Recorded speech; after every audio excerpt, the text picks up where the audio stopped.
Dünya Uyghur Qurultayı 17 yanvar günü məxsus bayanat e'lon qilib, Dünya Uyghur Qurultayının hech qachon va hech yerda Uyg'urlarni indigenous people tizimligiga kirgizib qo'ygan bir ishning aslo mavjud emasligini, bu temaning azaldan Qurultayning kun tartibida bo'lib boqmaganligini va bugunga qadar bu masala ustida Qurultayning ishki qismida biror rasmiy muzokaraning ilib berilmaganligini qayta ta'kidladi. Qurultayning bu vaqtdagi bayonotida aynan mundaq deyilgan: Yaqinqi vaqtdan beri ijtimoiy taratqularda indigenous people temasida davom qilayotgan talash-tortishlar xalqimiz ichida bir qism kishilarimizning qaymoqishiga sabab bo'layotadi.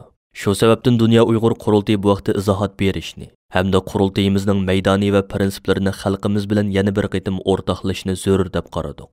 Dünya Uyghur Qurultayı hech qachon va hech yerda Uyg'urlarni indigenous people tizimligiga kirgizib qo'ygan bir ish mavjud emas. Bu tema azaldan Qurultayimizning kun tartibida bo'lib boqmagan bo'lib, bugunga qadar bu masala ustida biror rasmiy muzokara ilib berilganimi yo'q.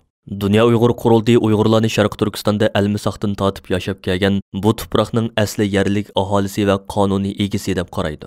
Ammo ba'zilar tasvirlagandek Uyg'urlarni indigenous people deb qaramaydi va bu qarashni xato deb qaraydi. Dünya Uyghur Qurultayı ajdodlarimizning kurash irodasiga varislik qilib, Sharq Turkistonning uzil-kesil mustaqilligini qo'lga keltirishni oxirgi buyuk nishon qilgan bir tashkilotdir.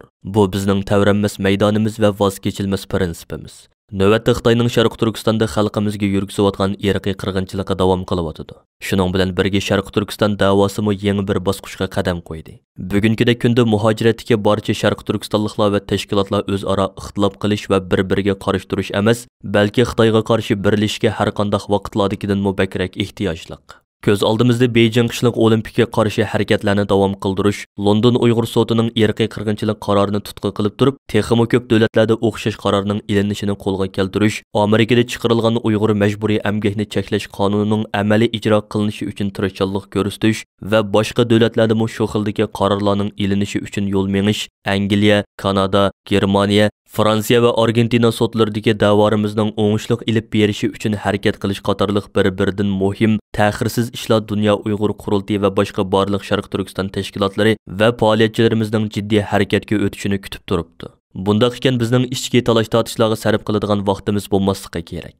Qurultayimiz barcha tashkilotlarimizni va vatanparvar faoliyatchilarimizni bu buyuk, sharaflik ammo jafoliq kurashda birsab bo'lib uyushishga, amaliy ish xizmatlarimiz orqali bir-birimizning kam yerlarini to'liqlashga, vatan millat uchun amaliy ish qilayotgan tashkilot va shaxslarimizga zarba berish emas, balki qo'llash va madad berishga, muhojiratdagi har bir Sharq Turkistonlikning o'z imkoniyatlari doirasida eng zo'r tirishchilik ko'rsatib davom qilayotgan Uyg'ur qirg'inchiligini to'xtatish jangida fidoilatin bo'lishga chaqiramiz.